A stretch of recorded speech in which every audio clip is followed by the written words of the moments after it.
അങ്ങേയറ്റം കിടിലം ഗുണ്ടയായിട്ട് വളർന്നതാണ് ഞാൻ. യൂണിവേഴ്സിറ്റി കോളേജ് ആ സിനിമയിൽ എന്ത് കാണിക്കുന്നോ അതേ കണക്ക് അടിച്ചു പൊടിച്ച് ഈ കൈ വെട്ടി മാറ്റി കൈയ്യേണ്ട കൈ. അത് കുട്ടികൾ സിനിമ കൂടുതൽ കാണുന്നതുകൊണ്ട് ഇത്തരം പ്രശ്നങ്ങൾ വരുന്നുണ്ട്. കാരണം പല വിധത്തിൽ സിനിമകൾ നടക്കുന്നുണ്ടല്ലോ. എല്ലാം നമുക്ക് സിനിമയുടെ അല്ലെങ്കിൽ ഒരു എൻ്റർടൈൻമെൻറ്റ് ഇൻഡസ്ട്രിയുടെ മണ്ടയ്ക്കോട്ട് ഇടാൻ പറ്റത്തില്ല. മാർക്ക് വേണമെന്നൊരു പടം ഇപ്പം ഇറങ്ങിയിട്ടുണ്ട്. കുട്ടികൾക്ക് സിനിമയിൽ കാണുന്നതെല്ലാം അവർ വിചാരിക്കുന്നത് അത് യഥാർത്ഥമാണെന്നാണ്. അവരെ ജീവിതത്തിൽ അത് യഥാർത്ഥമാക്കാനാണ് നോക്കുന്നത്.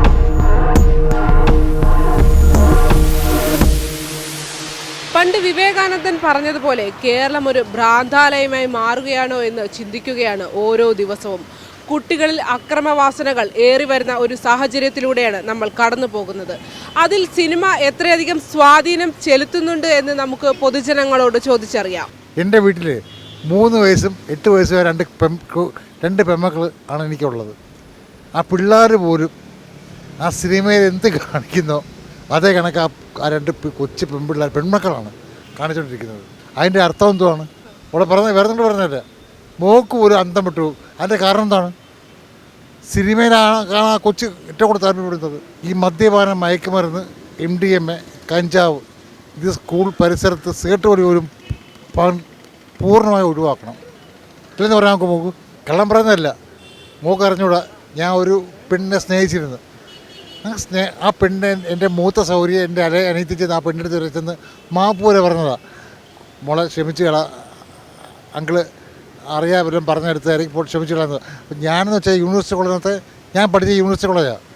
അവിടുത്തെ KSUവിൻ്റെ അങ്ങേയറ്റം കിടിലം ഗുണ്ടയായിട്ട് വളർന്നതാണ് ഞാൻ. യൂണിവേഴ്സിറ്റി കോളേജാണ്. SFIക്കാർ അവിടുത്തെ ഏറ്റവും വലിയ ഗുണ്ടകൾ. പക്ഷേ SFIക്കാർ രണ്ട് ഭയങ്കര അമേദ്യമായ ബന്ധമുണ്ട് എനിക്ക്. അമേദ്യമായ ഭയങ്കര ബന്ധമാണ്. ഞങ്ങൾ കോളേജിൽ ചെന്ന് കയറുമ്പോൾ തന്നെ അവന്മാരനെ വിളിച്ച് നേരെ തൊട്ടടുത്ത് മേഫെയർ ബാറിനെ അവിടെ കൊണ്ടുപോയി മദ്യം വാങ്ങിച്ച് തരും. തിരിച്ച് വരുമ്പോഴത്തേക്ക് ഞാനും അവന്മാർ തമ്മിൽ അടിയോ കൂടും. എൻ്റെ കൈ വരെ അടിച്ചോടിച്ചവന്മാരാണ്. കണ്ടോ? അടിച്ചോടിച്ച് ഈ കൈ വെട്ടി മാറ്റി കൈയ്യേണ്ട കൈ. ലോക്കറെ പഠിക്കുമ്പോൾ വെട്ടിമാറ്റി കൈയാണ്. പുത്തൻ കമ്പി കിടക്കുകയാണ്. ഇതെല്ലാം എന്തുകൊണ്ടാണ്? മദ്യത്തിൻ്റെ ഇതുകൊണ്ടാണ് അനുഭവങ്ങളാണ്. എല്ലാം നമുക്ക് സിനിമയുടെ അല്ലെങ്കിൽ ഒരു എൻ്റർടൈൻമെൻറ്റ് ഇൻഡസ്ട്രിയുടെ മണ്ടയ്ക്കോട്ട് ഇടാൻ പറ്റത്തില്ല. ഒരു പ്രായമായി കഴിഞ്ഞാൽ പിള്ളേർക്ക് നമ്മൾ കൊടുക്കേണ്ട ഒരു ബേസിക് സ്കില്ലാണ് അവർക്ക് സ്വയമേ തെറ്റും ശരിയും തിരിച്ചറിയാനുള്ളൊരു കഴിവ്. അപ്പോൾ അത് വളർത്തിയെടുക്കുക എന്നുള്ളതിലാണ് കാര്യം. അപ്പം അതിനനുസരിച്ച് ജീവിക്കുക എന്നുള്ളതാണ് ഒരു ഹ്യൂമൻ ബേസിക് ഇൻഡിവിജ്വലിൻ്റെ ഒരു ഇതെന്ന് പറയുന്നത്. അതാണ് നമ്മളൊരു സ്വമേധയ സ്വായത്തമാക്കേണ്ടതാണല്ലേ ഒരു വ്യക്തി എങ്ങനെ മുന്നോട്ട് പോകുന്നത്. ഒരു പ്രായമായി കഴിഞ്ഞാൽ ഒരു സാധാരണ മനുഷ്യനാണെങ്കിൽ നമുക്ക് തന്നെ മനസ്സിലായി തുടങ്ങും. പല കാര്യങ്ങളും നമ്മൾ സ്വയം മനസ്സിലാക്കുന്നതാണ്. അല്ലാതെ എല്ലാവരും പറഞ്ഞു തന്നിട്ട് നമ്മളെല്ലാം മനസ്സിലാക്കാൻ നിൽക്കുന്ന ഒന്നുമല്ല. നമ്മൾ തനിയെ മനസ്സിലാക്കുന്നതാണ് നമ്മുടെ സറൗണ്ടിങ്സിൽ നിന്നും ഒരു സാധാരണ വ്യക്തിയാണെങ്കിൽ. അപ്പോൾ പക്ഷേ അല്ലാത്ത സാഹചര്യങ്ങളും ഉണ്ടാകും. പക്ഷേ ഒരു സാധാരണ ഒരു നോർമൽ ഇൻഡിവിജ്വൽ ആണെങ്കിൽ അവനവൻ വളരുന്ന സാഹചര്യത്തിൽ നിന്നാണ് അവനവൻ ഓരോ കാര്യങ്ങളും മനസ്സിലാക്കിയെടുക്കുന്നത്. അപ്പോൾ അതിനനുസരിച്ച് തെറ്റും ശരിയും മനസ്സിലാക്കി ജീവിതം ജീവിക്കാൻ പഠിക്കുക എന്നുള്ളത് ഒരു മനുഷ്യൻ്റെ ഉത്തരവാദിത്തമാണ്. അത് കുട്ടികൾ സിനിമ കൂടുതൽ കാണുന്നതുകൊണ്ട് ഇത്തരം പ്രശ്നങ്ങൾ വരുന്നുണ്ട്. കാരണം പല വിധത്തിൽ സിനിമകൾ നടക്കുന്നുണ്ടല്ലോ. അതിൻ്റേതായ ഭാഗമായിട്ട് ഈ കുട്ടികളുടെ അക്രമവാസന കൂടി വരുന്നുണ്ട്. പിന്നെ അവരുടെ ഒരുപാട് മൊബൈലിൽ കാണുന്ന ഒരുപാട് ഇങ്ങനെയുള്ള ത്രില്ല് കിട്ടുമ്പോൾ അവർക്കുള്ള വാസന കൂടി വരുന്നു. പല സിനിമകളിലും ആ രംഗങ്ങൾ ചിത്രീകരിക്കുന്നുണ്ട്. അത് സെൻസർ ചെയ്യത്തുമില്ല. അങ്ങനെ വരുമ്പം അവരിതൊക്കെ കണ്ടിട്ട് ആണ് ഇതിൻ്റെ സ്റ്റഡി ചെയ്യുന്നത്. കുട്ടികൾക്ക് സിനിമയിൽ കാണുന്നതെല്ലാം അവർ വിചാരിക്കുന്നത് അത് യഥാർത്ഥമാണെന്നാണ്. അവരെ ജീവിതത്തിൽ അത് യഥാർത്ഥമാക്കാനാണ് നോക്കുന്നത്. പിന്നെ രണ്ടാമത്തേന്ന് വെച്ചാൽ അവരെ സാമ്പത്തികം ഇല്ലാതുള്ളവർക്ക് സാമ്പത്തികം ഉള്ളവരോടുള്ള അസൂയയാണ്.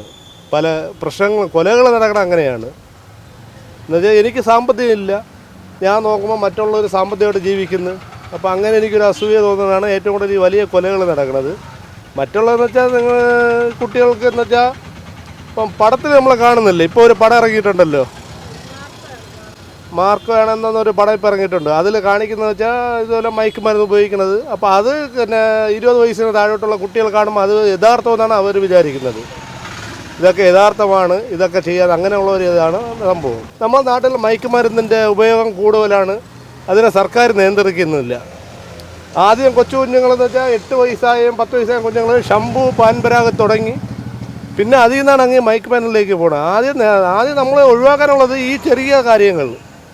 ഈ ഷംപൂ എന്ന് പറയുന്നത് ചെറിയ കാര്യമാണത്, അതിൽ നിന്ന് ഒഴിവാക്കുക. അതാണ് ചെറിയ ലഹരി.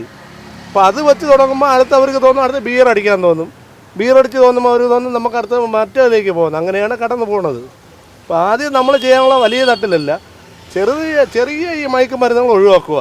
കുട്ടികളിൽ അക്രമവാസന ഏറുന്നതിൽ സിനിമ ഒരു പരിധിവരെ ഒരു ഘടകമെന്നാണ് പൊതുജനങ്ങൾ അഭിപ്രായപ്പെടുന്നത്.